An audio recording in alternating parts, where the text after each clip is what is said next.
اس کی نظر میں مسلم اور غیر مسلم سب کے جان، مال اور عزت کی ایک جیسی اہمیت ہے۔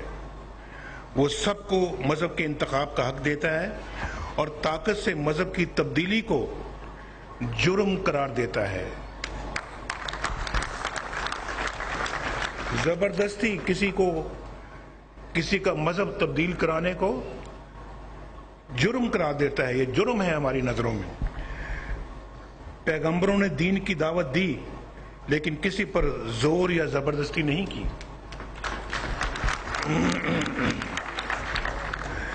پاکستان کا آئین اسلام کے اسی تصور پر مبنی ہے۔ وہ سب شہریوں کو ایک جیسے حقوق دیتا ہے۔ اس آئین کی تشکیل میں دین کے جید علماء شامل تھے اور یہ پوری قوم کی متفقہ دستاویز ہے جو کانسٹیٹیوشن ہے۔ اس کے ساتھ پاکستان ایک قومی ریاست بھی ہے۔ قومی ریاست میں سب شہریوں کے حقوق برابر ہوتے ہیں اور جو لوگ مذہب کی بنیاد پر شہریوں کے حقوق میں فرق کرتے ہیں وہ مذہب کی درست تعبیر نہیں کرتے اور نہ ہی آئین پاکستان کی پاسداری یا پابندی کرتے ہیں۔ میری باتیں چھوٹے چھوٹے بچوں کو سمجھ آ رہی ہیں نہیں آ رہی ہیں؟ میں بڑی امپورٹنٹ باتیں کر رہا ہوں، بڑی امپورٹنٹ، اور میں چاہتا ہوں کہ سب سمجھیں۔ یہ سب کے لیے یہ باتیں کر رہا ہوں۔ بعض لوگ پاکستان کے قیام کو بھی مذہبی دشمنی کا نتیجہ قرار دیتے ہیں۔ یہ بھی تاریخ سے لا علمی کی نشانی ہے۔ اور پھر تصور پاکستان کی اساسی دستاویز علامہ اقبال کے خطبہ الہ آباد میں ہے۔ اس میں انہوں نے اپنا یہ نقطہ نظر بیان کیا کہ کسی مذہب کے خلاف برے جذبات رکھنا ایک پست ذہنیت کی دلیل ہے، یعنی گری ہوئی ذہنیت کی دلیل ہے۔ پاکستان کسی مذہب کی مخالفت کے لیے وجود میں نہیں آیا بلکہ یہ مذہبی تصادم کو روکنے کے لیے قائم ہوا تھا۔ جب بحیثیت قوم مسلمانوں کے حقوق پامال ہوئے تو پھر پاکستان ناگزیر ہو گیا۔ اور پھر علامہ اقبال کے خطبہ الہ آباد کی صدائے بازگشت ہمیں قائد اعظم کی 11 اگست کی تقریر میں بھی سنائی دیتی ہے، جب وہ یہ اعلان کرتے ہیں، قائد اعظم یہ اعلان کرتے ہیں کہ پاکستان میں مذہب کی بنیاد پر کسی کے ساتھ کوئی امتیاز روا نہیں رکھا جائے گا۔ لوگ اپنی اپنی عبادت گاہوں میں جانے کے لیے آزاد ہوں گے۔ جہاں کوئی جس کا مذہب ہے اپنی عبادت گاہ میں جائے اور آزادی کے ساتھ عبادت کرے۔ اس لیے آج اسلام کی تعلیم ہو یا پاکستان کے آئین کا مطالبہ، علامہ اقبال کے تصورات ہوں یا قائد اعظم کے خیالات، سب کا تقاضا ایک ایسی ریاست کا قیام ہے جس میں سب شہریوں کو برابر کے یکساں حقوق دیے جائیں اور ان کے مابین کوئی فرق یا کوئی تمیز نہ رکھی جائے۔ بطور قوم بھی ہماری خوشیاں اور دکھ سانجھے ہیں، ہمارے سکھ اور دکھ سانجھے ہیں۔ ایک قوم ہونے کا یہی مفہوم ہے کہ ہمارا سود و زیاں ایک ہو۔ تعمیر پاکستان کے سفر میں اب ہمیں اس نظری بحث سے آگے نکلنا ہے۔ ہمیں مل کر ایک ایسا معاشرہ تشکیل دینا ہے جس میں سب کو ترقی کے ایک جیسے موقع ملیں، سب کے لیے امن ہو، سب کی جان و مال محفوظ ہو، کسی کے سیاسی، معاشی اور سماجی حقوق پامال نہ ہو۔ ہمارا کام لوگوں کی جنت اور دوزخ کا فیصلہ کرنا نہیں ہے، سب کے لیے اس دنیا کو جنت بنانا ہے۔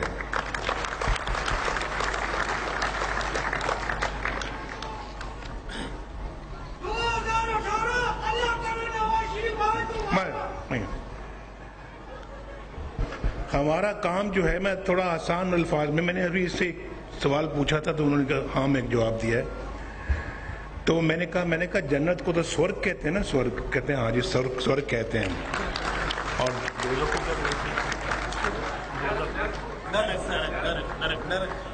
نرک، یعنی ہمارا کام لوگوں کی سورگ اور نرک کا فیصلہ کرنا نہیں ہے۔